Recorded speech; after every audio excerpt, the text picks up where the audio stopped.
Con frecuencia confundimos tristeza con depresión.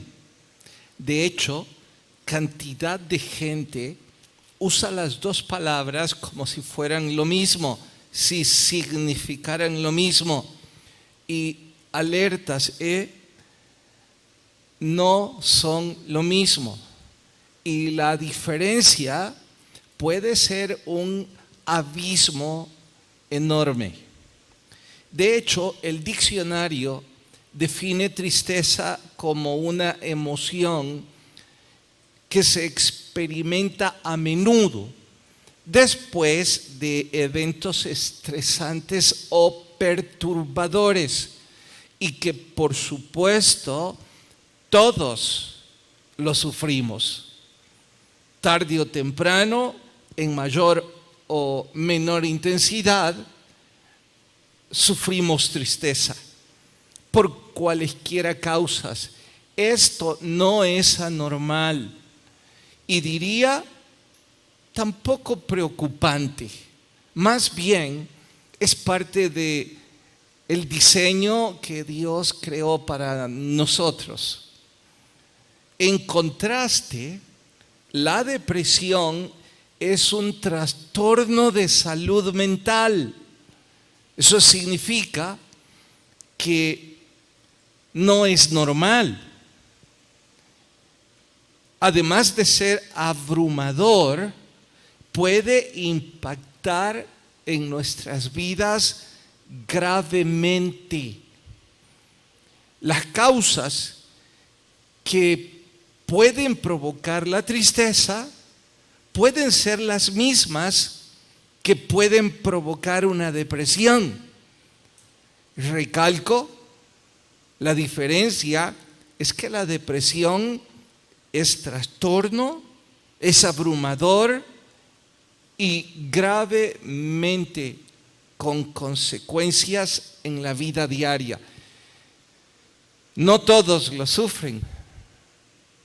De hecho, si es considerado un trastorno, pues es preocupante a diferencia de la tristeza. La tristeza ya descubrimos que es normal. La depresión no es normal y debería alertarnos. Pienso que hay una cantidad de personas que sufren depresión y no se dan cuenta. Voy a mostrarles o voy a resaltar algunos de los síntomas que los estudiosos más recalcan en personas que han caído en depresión. Y note que digo caído porque parecería ser que tristeza es un sentimiento no muy grave, pero que desencadena la depresión. No necesariamente así, pero lo digo de esa forma para que todos lo asimilemos de mejor manera. Insisto, algunos de los signos o síntomas más recurrentes que fácilmente nos van a dejar saber si estamos deprimidos. Ahora, ¿cuál es el propósito de darles los signos y síntomas más recurrentes? Que si usted o yo hemos caído en eso, o estamos viviendo eso, o conocemos a alguien que está así, necesita ayuda inmediata. Es preocupante. Bien, entre otros, el sentimiento de tristeza y de vacío es todo el día, todos los días, de forma continua, y los estudiosos creen que después de 2 semanas, exactamente con ese denominador, es un estado depresivo. Eso significa que usted o yo podemos sentirnos tristes algunas horas, 2 o 3 días, nos cuesta trabajo salir de ese agujero, pero no es continuo el sentimiento no nos arrebata nuestra vida y no es tan largo como 2 semanas. Claro que si no son 2 semanas, sino que mucho más, pues más grave es la situación del que está viviendo, insisto, el sentimiento de tristeza o de vacío. Segundo, pérdida de interés por casi todo, si no todo, lo que signifique placer. No le interesa. Salir con sus amigos era una atracción, ir de paseo, comer, dormir, intimidad, cualesquiera sean las actividades que en condiciones normales nos dan placer o interés, se esfuman. De hecho, cuando solo es tristeza, estas actividades contrarrestan el sentimiento de tristeza. Quizá ir de paseo a la montaña o a la playa hace que usted recupere un poco de entusiasmo, pero quien está bajo estado depresivo difícilmente le hará esforzarse para ir de paseo. No hay interés en esa persona. Tercero, tienen problemas de insomnio o de hipersomnolencia. Son los 2 extremos. Es decir, no pueden dormir o no pueden despertar. Ambos, separados desde luego, pueden significar que hay un estado depresivo. Y si usted es de esas personas que toma pastillas para conciliar el sueño, debería estar doble o triplemente alerta a lo que está escuchando.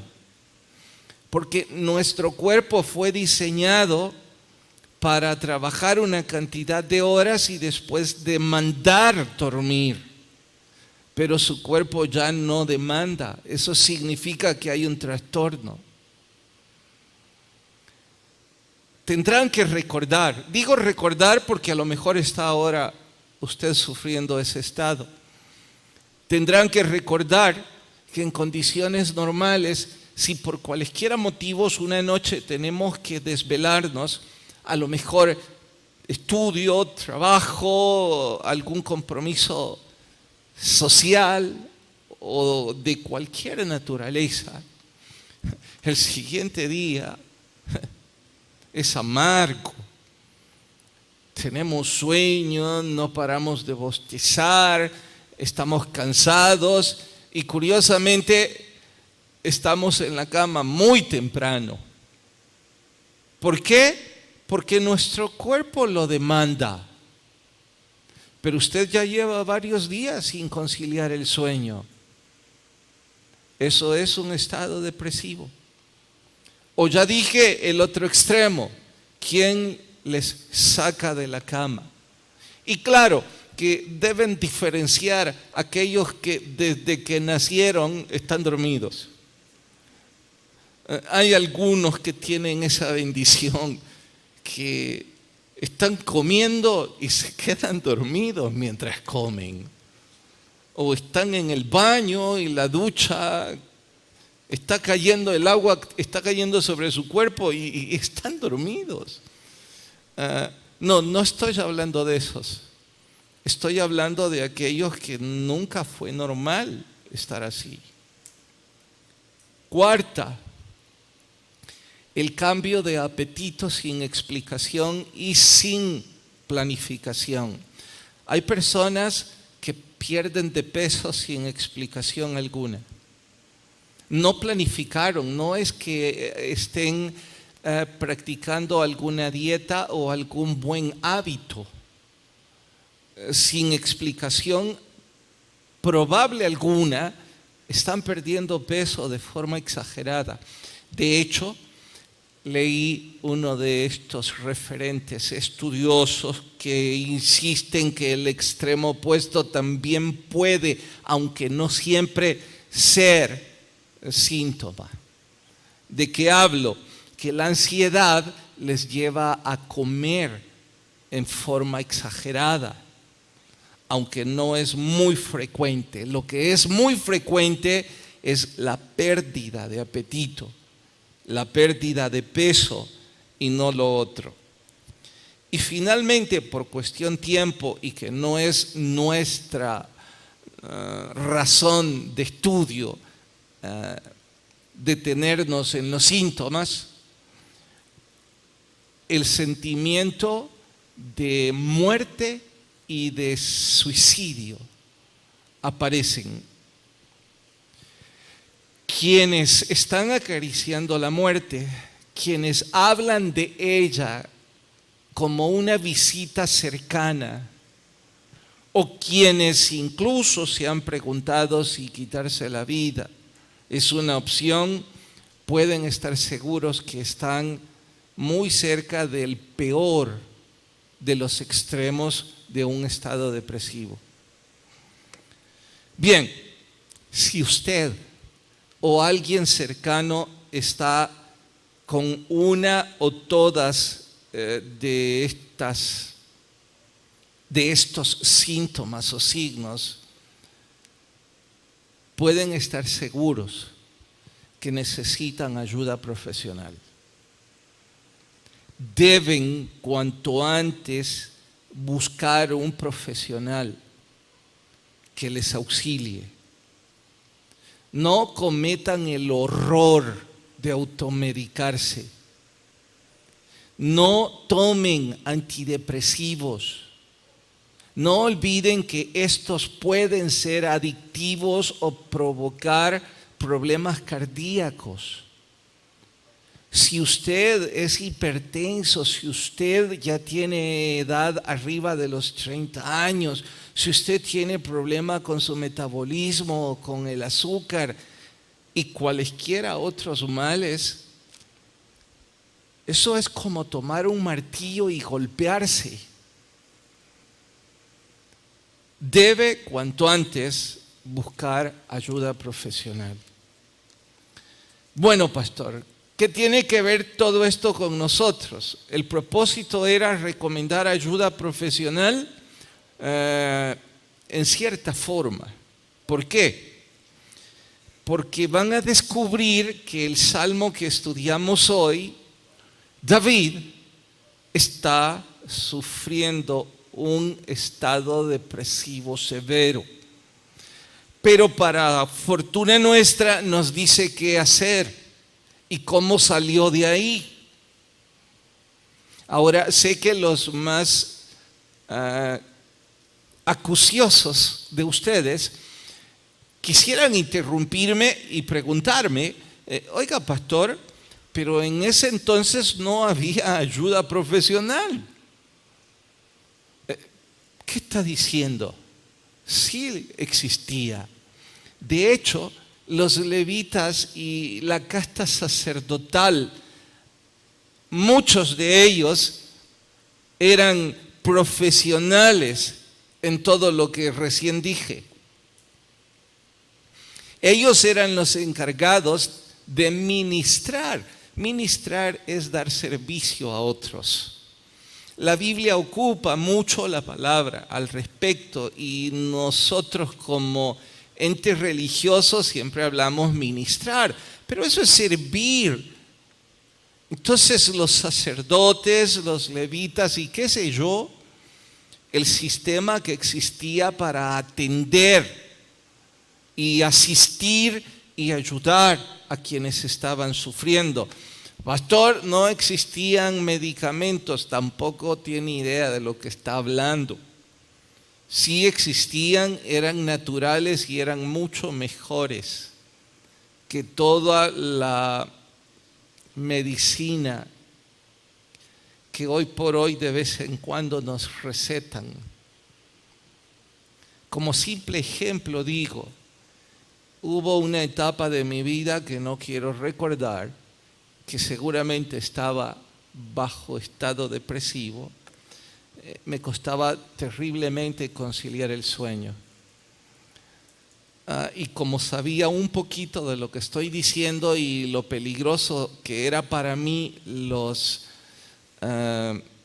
antidepresivos o cualquier medicamento que me provocara el sueño, me negué a un recetado. Pero ¿saben qué me dormía de inmediato? Los pitos. Entonces descubrí que ese dicho de que este es sopa de pitos no es ninguna tontería.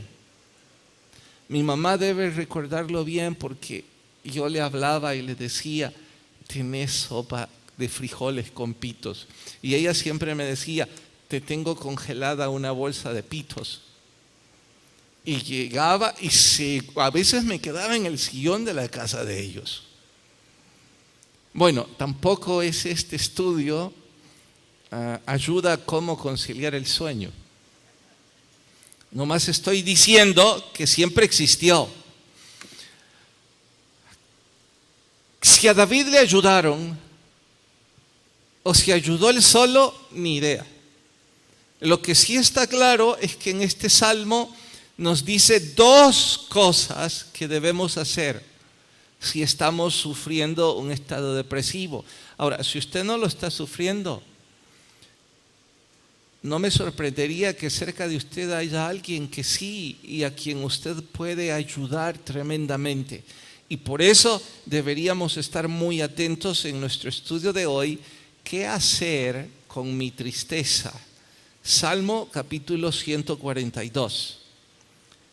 Salmos capítulo 142. ¿Qué hacer con un estado depresivo? ¿Lo tienen? Dice, cuando estaba, estoy leyendo el subtítulo arriba, empezaré en negrillas, petición de ayuda en medio de la prueba. Masquil de David, oración que hizo cuando estaba en la cueva. Ya les explico eso en un minuto. Verso 1, con mi voz clamaré a Jehová, con mi voz pediré misericordia y expondré mi queja. Delante de él manifestaré mi angustia. Noten, queja y angustia. Recalca, mi espíritu se angustiaba dentro de mí. En el camino en que andaba me escondieron lazo.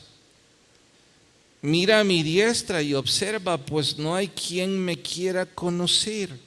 Está diciendo que vive en total soledad, en total abandono, lo cual no es cierto, pero él se sentía en total abandono. No tengo refugio, ni hay quien cuide de mi vida.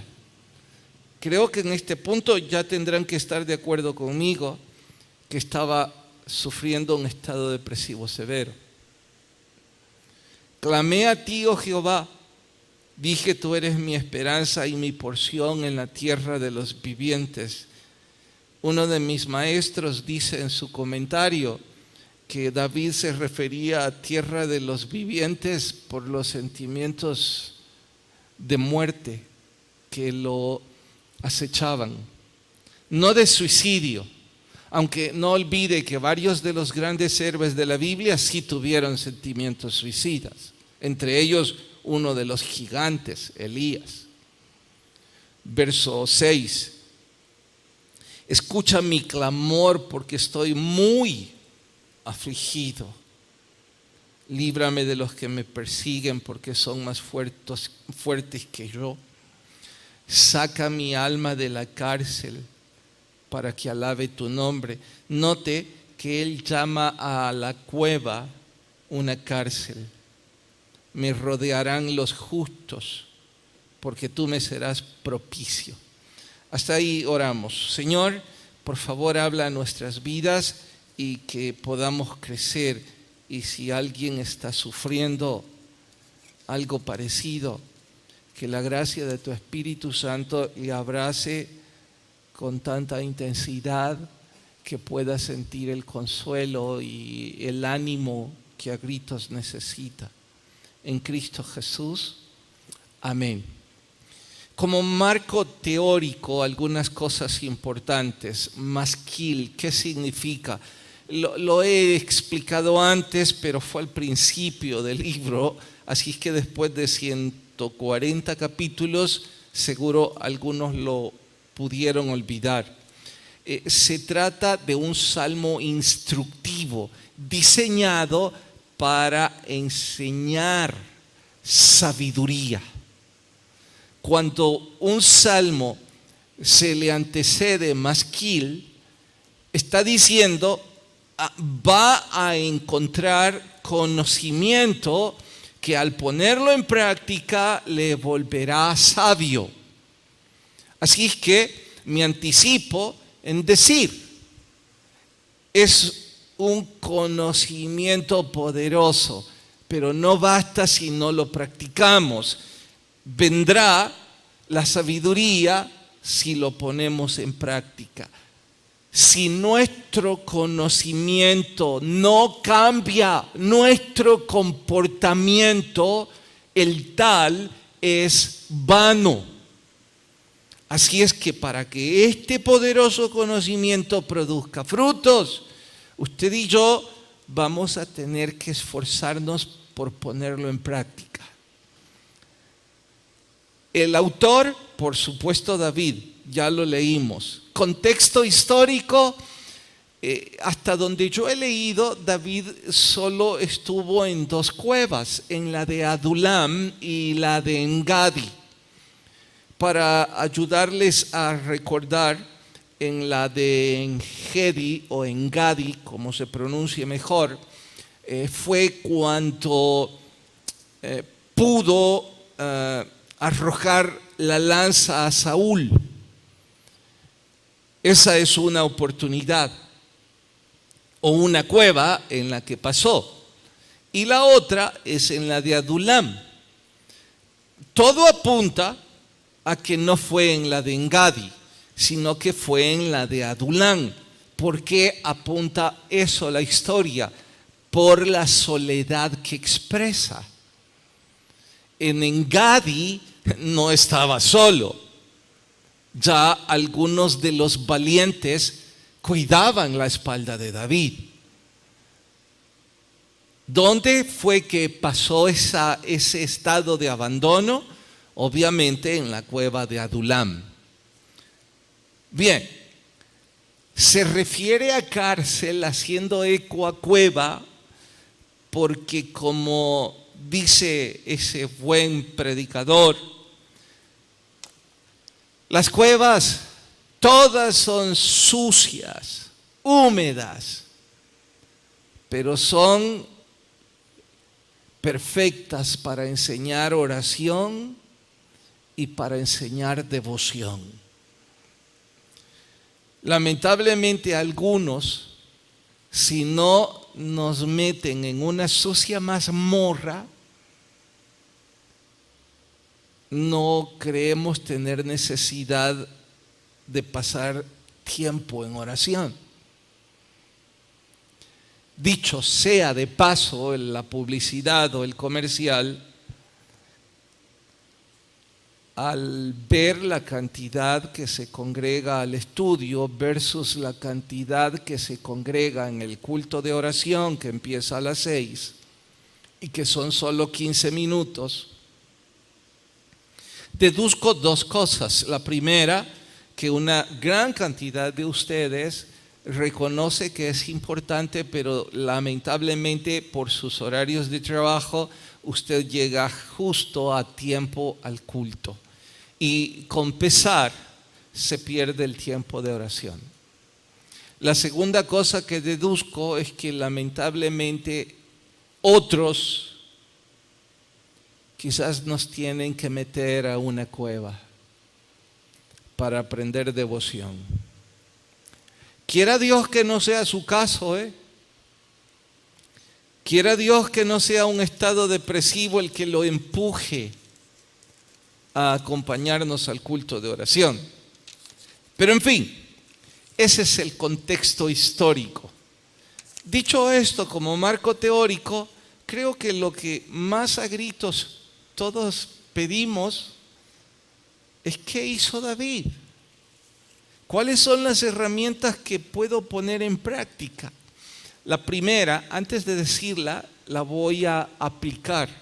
Les voy a contar dos historias que es parte de una misma, porque creo que eso ilustra perfectamente bien el primer punto. No tenía más de 23 años este servidor y ya había cursado psicología pastoral. En ese entonces recibíamos psicología pastoral 1 y psicología pastoral 2.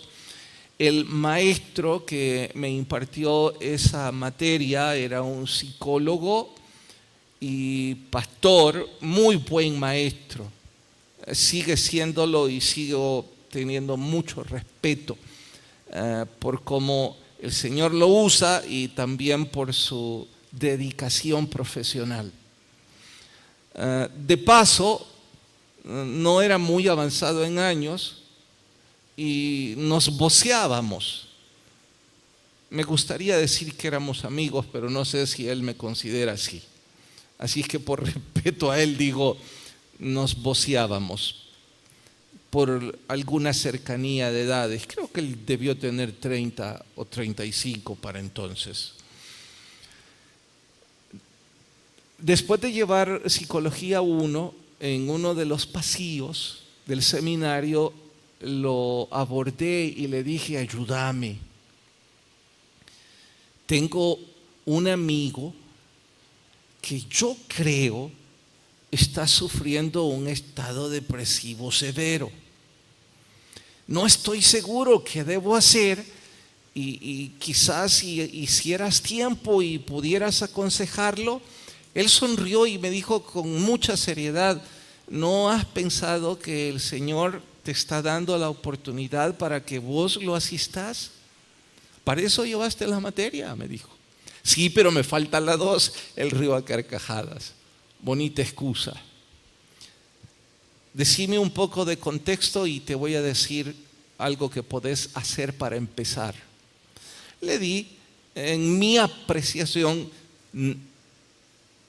neófita y necia apreciación, le conté que era parte de un grupo de amigos de la iglesia y que había sufrido de distintas formas, igual que todos, pero tenía ratos de no salir de su casa. Era un empresario y no necesitaba ir a trabajar, el dinero podían llevárselo a su casa y así hacían. Le encantaba pasar tiempo con nosotros, con ese grupo de amigos, divertirnos, hacer bromas, comer juntos. Le encantaba cocinar, pero días de apenas responder el teléfono y decir no, ni siquiera a la iglesia. Yo le hablé y le pregunté por qué no llegaba y me dijo, no me siento bien, pastor, quizás estoy enfermo. No está enfermo, le dije. Hablé con su hermano, creo que es algo psicológico. Él me dijo, todo lo que recién has dicho apunta a que está precisamente sufriendo un estado depresivo severo. Porque uno de los síntomas es que se aíslan. El sentimiento de abandono, de tristeza y de soledad los hace encerrarse en sí mismos y no le quieren dar la cara a nadie, me dijo. Wow, por lo que estás diciendo, este está ahí. ¿Qué hago? Pregunté. Bueno, en tu preparación pastoral, me dijo, no como estudiante de psicología, sino en tu preparación pastoral, es tu deber ir a su casa, hablar con él, orar con él, mostrarle tu amistad invitarlo a salir y casi obligarlo, si es tu amigo, a empezar a interactuar. Bueno, no es muy difícil, pensé, en efecto era mi amigo. Lo hice, lloró mientras yo platicaba con él. Les estoy hablando de un hombre corpulento, diría yo un machista típico. Para mí fue sorpresa que cuando le dije oremos, echó a llorar. Yo le dije, pero me tiene que decir qué le pasa. Me asusta. Y él me dijo desconsolado, no sé. No quiero salir. Lo único que quiero es llorar. Pensé en esos minutos, mi maestro me embaucó porque ya no sé qué decir, excepto orar, que no es poco. Oré con él, lloró un poco más y le dije, ¿por qué no vamos a comer? Tengo hambre. No quiero, es que tengo hambre, le dije, y además no ando dinero. ¿Usted quiere que lo invite? Me dijo. Él siempre invitaba. Sí, invíteme. Él rió y me dijo, me va a sacar a la fuerza, ¿verdad? Sí, lo quiero sacar a la fuerza. Fuimos, reímos, nos olvidamos por unos minutos, pero yo sabía que esto no había terminado. Llamé al pastor, al maestro, esto y esto me pasó. Bueno, involucrarlo en tus actividades, me dijo. Sí, eso puedo. A él le gusta mucho el fútbol. Así es que el domingo me fui después del culto a su casa, casi a la fuerza. A los 15 minutos no le habían dado un tan solo pase. Y cuando le dieron un pase, él tocó la pelota, cayó desmayado. Gracias a Dios reaccionó pronto, no hubo que darle primeros auxilios ni nada parecido. Me siento mal, me dijo, me cuesta respirar. Yo lo llevé a la casa. Ese día sí estaba enojado con mi maestro. Le hablé y le pregunté y le conté. Él me dijo, Carlos, ¿y qué hiciste? Lo llevé a jugar fútbol. Me dijiste que lo involucrara en mis actividades. Estás loco, me dijo, alguien que está sufriendo un estado depresivo severo, su ritmo cardíaco no es normal, lo pudiste matar. Yo te voy a matar a vos, pensé. ¿Y qué debía hacer? No, debiste caminar con él, debiste ir a un parque, tal vez a la playa, relajarse, pero no hacer que su ritmo cardíaco se acelerara. Ay, ¿por qué no me decís de una vez a dónde debo llegar? Él dijo, buena idea. Ahora recuerdo, es porque voy a mencionar la primera herramienta. Con amor, dijo. Muy lentamente, confrontarlo y decirle que exprese a Dios en oración lo que realmente le sucede. Porque la mayor parte de personas que están en esa condición creen inconscientemente ignorar qué les pasa, pero muy por dentro lo saben, pero no lo expresan porque es vergonzoso, doloroso y abrumador. Y lo que es peor es que no solo no lo expresan a un amigo o a un familiar porque hay vergüenza, porque hay dolor, también cierran su corazón delante del Señor. Y lo que debes hacer, dijo, ahora lo pienso y me doy cuenta en este salmo, lo que David hizo. Expresó abiertamente qué es lo que le estaba pasando.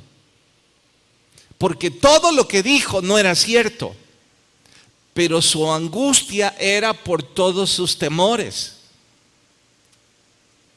Cuando al fin los expresó, sacó esa carga que llevaba dentro. Y cuidado, no es que sacó la carga frente a un consejero. David estaba poniendo toda su carga delante de un Dios todopoderoso, amoroso. De hecho, cuando David hizo eso,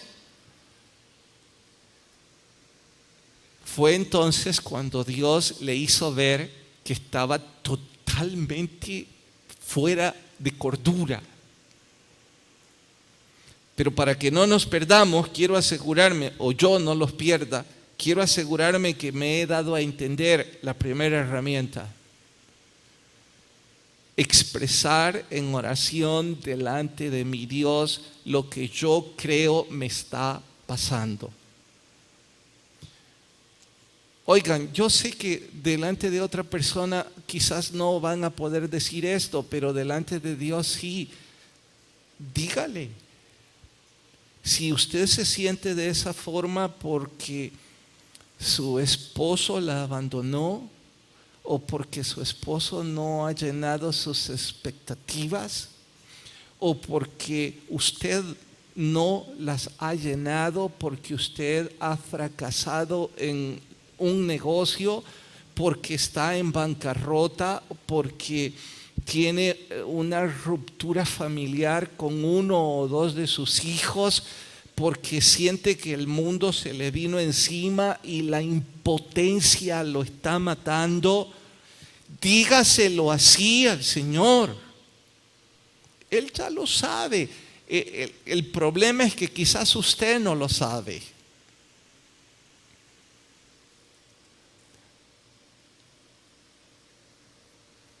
El ser pastor, yo no sé si por mis incompetencias me enreda con cierta frecuencia, no en estados depresivos, pero sí de frustración, de tristeza y de aislarme. Siempre mi culpa, por supuesto. Pero de hecho, el decir que es mi culpa es también un síntoma de un probable estado depresivo. Regularmente me enfrento a eso con coraje y con mal humor como mecanismo de defensa, claro está. Wow, el día que descubro esto y lo digo en voz alta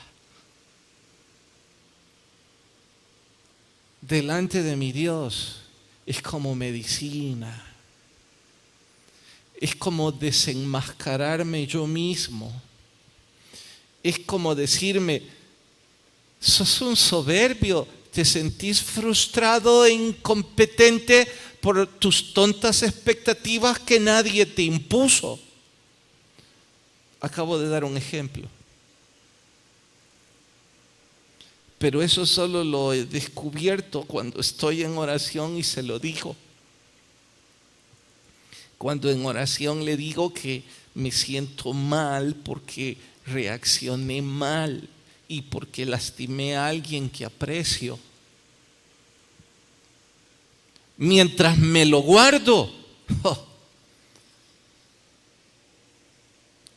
mi frente está fruncida, mi mal humor en su mayor expresión, y creo que también la gastritis se enseñorea. Bueno,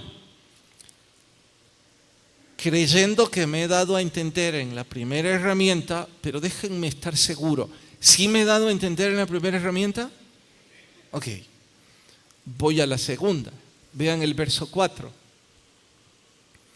Mira a mi diestra, observa, pues no hay quien me quiera conocer.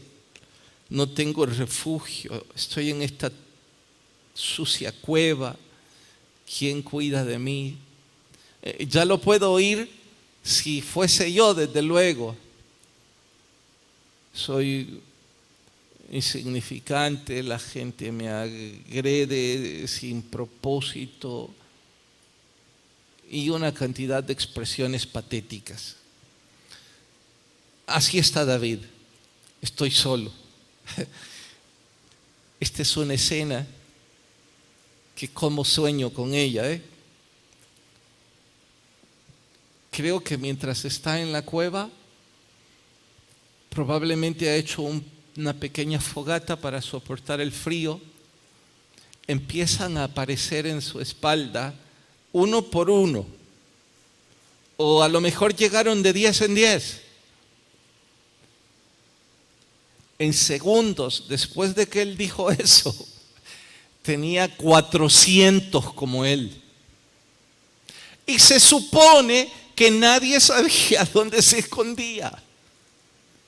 Saúl había puesto todo su ejército para encontrarlo y no pudo. Pero ahora, otros 400 como él, y digo como él porque eran los ladrones, corruptos, carroñeros, indeseados y emproblemados con la justicia, con la loca justicia del gobierno de Saúl. Más la familia de David, que por ser David un prófugo, ahora ellos lo eran también. Así es que eran otros 400 que estaban a punto de entrar en ese estado depresivo porque lo habían perdido todo.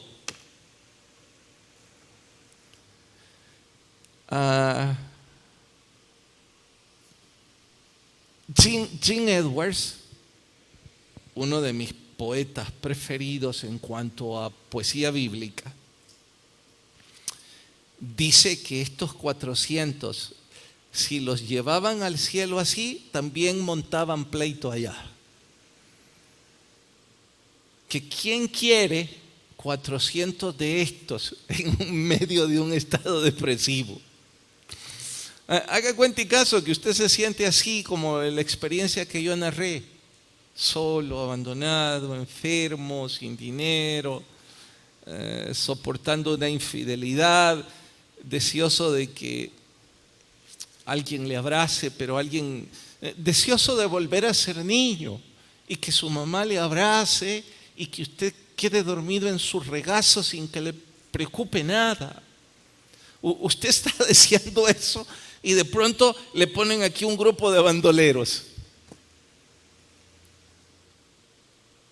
¿Estaba solo David? No, ya no estás solo, tenés 400. Creo que David debió decir en un diálogo que la Biblia no registra. Esta es mi pura imaginación. Sí, pero yo te hablé que me enviaras 1 o 2 sacerdotes que me aconsejaran, que me ministraran. Pero este grupo de locos que me mandás, los que están en el club de lectura seguro ya se anticiparon en usar la frase que voy a ocupar. Dice el doctor James Dobson que la mejor manera de ayudarnos cuando estamos sufriendo es ayudar a otros que están sufriendo. Usted siente que su vida es otra, porque está ayudando a los que sufren más que usted. En su biografía dice ese poeta no cristiano que su vida cambió cuando aprendió a cuidar leprosos. Dice el otro poeta que su vida fue nueva cuando dio de comer a los que no tenían que comer. Y que todas sus desgracias parecían una broma.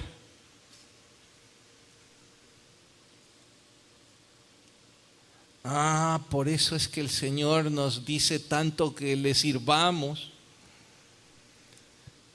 Hay algunas personas insolentes que se les ocurre que los predicadores insistimos que hay que servir porque la Biblia lo dice y porque Dios está necesitado de que le sirvan.